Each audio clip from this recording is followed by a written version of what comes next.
आमच्या पनवेलमध्ये रायगड बाजार नावाचा एक बाजार भरतो. त्या ठिकाणी रोज सकाळच्या वेळात घाऊक पालेभाजीचा व्यवसाय होतो.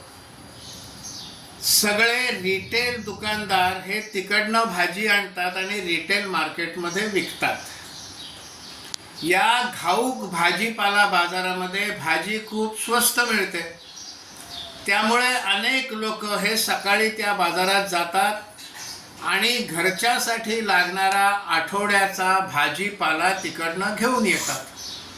आम्ही देखील जातो, दर आठवड्यात जातो. आठवड्याभरासाठी लागणारा भाजीपाला तिकडनं घेऊन येतो.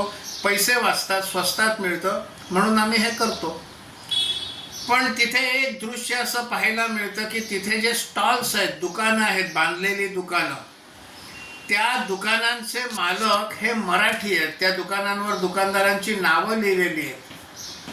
ते मराठी लोक आहेत, पण प्रत्यक्ष तिथे व्यवसाय करणारे मात्र परप्रांतीय आहेत, विशेषतः उत्तर भारतीय आहेत. या स्टॉलच्या मालकांना ते स्वतः का नाही चालवत आपला स्टॉल मराठी माणूस म्हणून, किंवा त्या ठिकाणी एखाद्या मराठी विक्रेत्याला तो स्टॉल चालवायला का देत नाहीत, परप्रांतीयाला का देतात? मग नुसतंच आपलं परप्रांतीयानं तिथनं हलवा, इकडनं घालवा वगैरे आरडाओरड करून काय फायदा?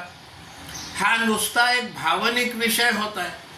प्रत्यक्ष ग्राउंड लेवलवर प्रत्यक्ष कृतीत काहीच होत नाही आहे. एखादा स्टॉल तिथे मिळवायचा, तो परप्रांतीयाला चालवायला द्यायचा, त्याचं भाडं घ्यायचं, स्वतः मात्र कुठेतरी दुसरा व्यवसाय करायचा किंवा कुठेतरी नोकरी करायची आणि इथे मात्र भाड्याचे पैसे घेत राहायचं. हे मराठी माणूस करतोय. आणि हेच जर करायचं असेल तर मग मराठी माणसाला का नाही देत स्टॉल चालवायला? हा विचार मराठी माणसं इथे राहिली पाहिजेत, परप्रांतीयांना इकडनं काढलं पाहिजे असं जे म्हणतात, त्यांनी याचा विचार करण्याची आवश्यकता आहे.